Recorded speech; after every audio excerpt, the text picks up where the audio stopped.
Hi everyone, आप सभी का स्वागत है फिर से एक नए वीडियो पे। तो दोस्तों, आज के इस वीडियो में हम जीव विज्ञान से संबंधित प्रश्न उत्तर लेकर आए हैं जो आपके एग्जाम के लिए काफी इंपॉर्टेंट है। तो इस वीडियो को बिना स्किप किए एंड तक जरूर देखिएगा, वीडियो को स्किप बिल्कुल भी मत कीजिएगा। तो चलिए वीडियो को शुरू करते हैं और चलते हैं हमारे पहले प्रश्न की ओर। तो हमारा पहला प्रश्न दिया गया है, पांच जगत वर्गीकरण प्रणाली किसने प्रस्तुत की है? ठीक है।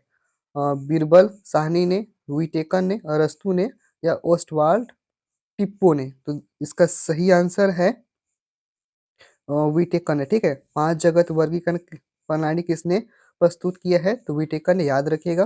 वो पांच जगत कौन कौन से, आइए देख लेते हैं। तो पहला है मोनेरा, दूसरा है प्रोटिस्ट, तीसरा है फंजाई, चौथा है प्लांट्स और पांचवा है एनिमल्स। ठीक है।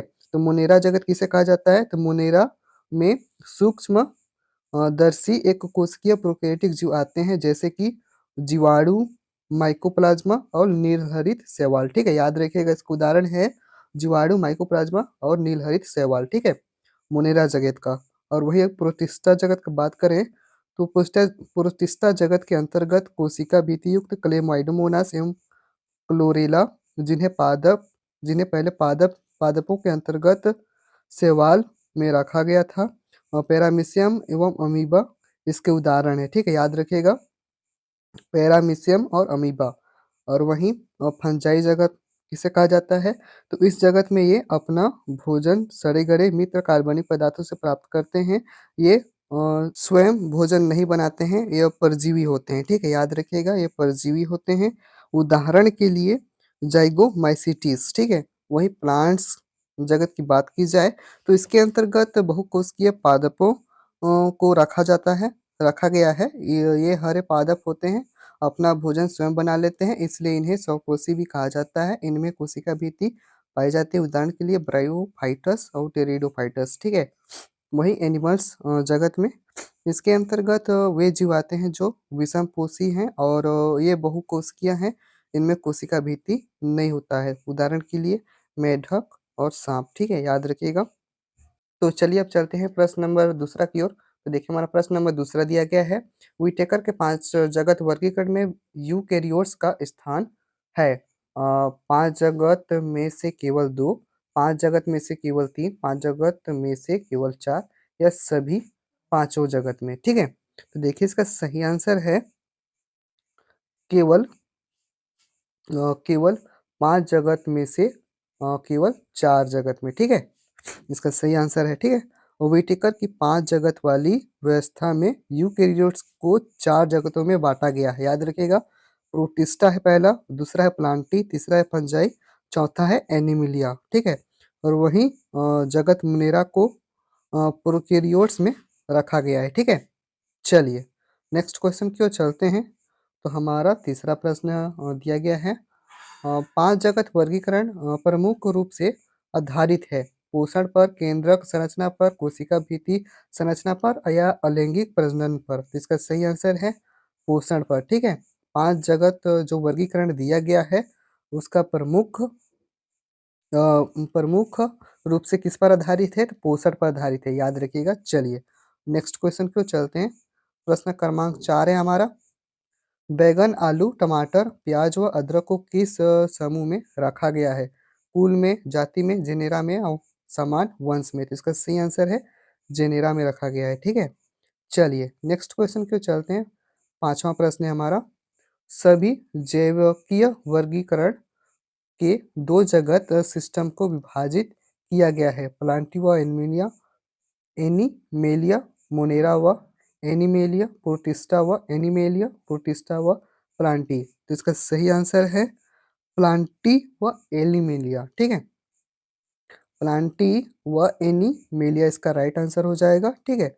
चलिए नेक्स्ट क्वेश्चन की ओर चलते हैं। प्रश्न क्रमांक 6वां है, पांच जगत वर्गीकरण में सम्मिलित किया गया है, किसे सम्मिलित किया गया है? मोनेरा, प्रोटिस्टा, कवक, पादप जगत और एनिमिलिया को, या शैवाल, कवक, ब्रायोफाइटा, टेरिडोफाइटा, जिम्नोस्पर्म? कवक, प्रोकैरियोट्स, कवक, पादप जगत, एनिमिलिया, मोनेरा, प्रोटिस्टा, एनिमिलिया, पादप जगत या शैवाल को? तो इसका सही आंसर है मोनेरा, प्रोटिस्टा, कवक, पादप जगत और एनिमेलिया को सम्मिलित किया गया है पांच जगत वर्गीकरण में। ठीक है, याद रखिएगा, मोनेरा है, प्रोटिस्टा है, कवक है, पादप जगत है और एनिमेलिया। ठीक है, चलिए नेक्स्ट क्वेश्चन की ओर चलते हैं। प्रश्न क्रमांक 7 है हमारा।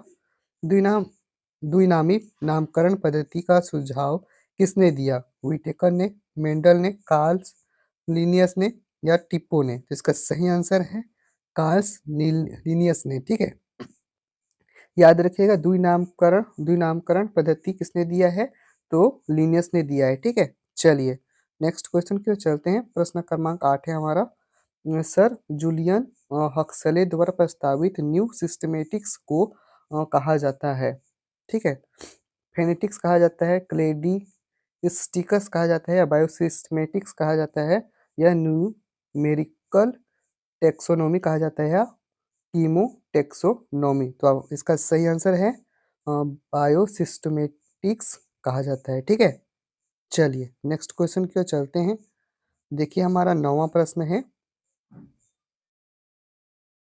लिनियस की द्विनामकरण पद्धति का अर्थ है कि प्रत्येक जीव का नाम है।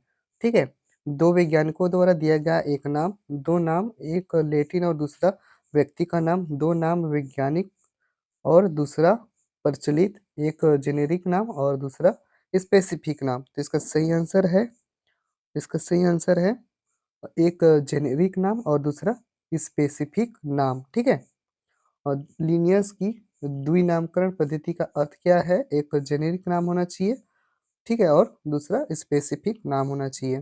प्रश्न क्रमांक है 10वां।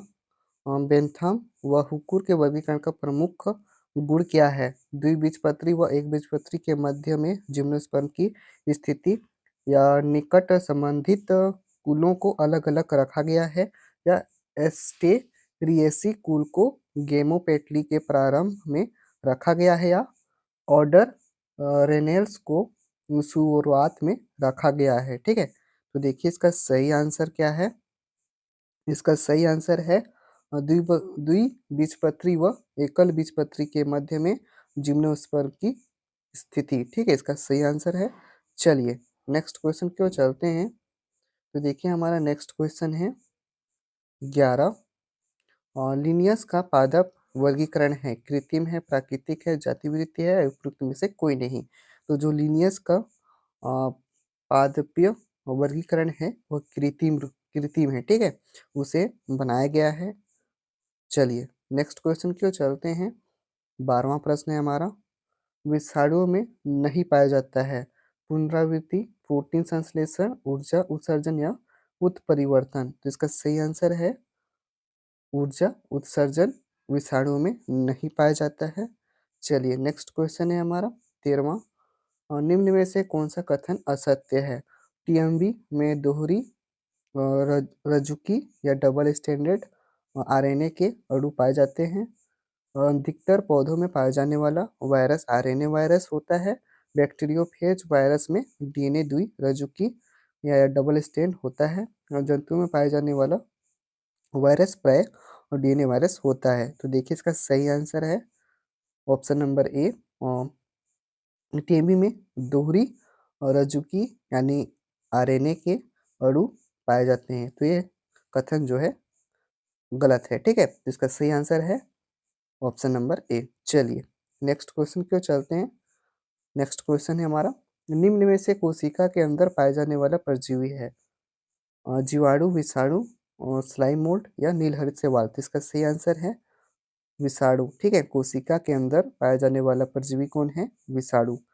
चलिए नेक्स्ट क्वेश्चन की ओर चलते हैं। 15वां क्वेश्चन है प्रोकैरियोटिक कोशिका का लक्षण है पृथक न्यूक्लियर मेम्ब्रेन की उपस्थिति, क्रोमेटिन पदार्थ की उपस्थिति, क्रोमोसोम की उपस्थिति या न्यूक्लियर मेम्ब्रेन का अभाव? तो इसका सही आंसर है न्यूक्लियर मेम्ब्रेन का अभाव। ठीक है, प्रोकैरियोटिक कोशिका का मुख्य लक्षण क्या है? न्यूक्लियर मेम्ब्रेन का अभाव। ठीक है, तो इस तरह से आज का हमारा क्वेश्चन अब समाप्त होता है। आज की इस वीडियो में हमने जीव विज्ञान के 15 प्रश्न देखे हैं जो कि आपके एग्जाम के लिए काफ़ी इंपॉर्टेंट है। तो चलिए आज की इस वीडियो में बस इतना ही। यदि वीडियो अच्छा लगे तो वीडियो को लाइक कर दीजिएगा, चैनल पर नए हैं तो चैनल को सब्सक्राइब कर दीजिएगा। Thank you.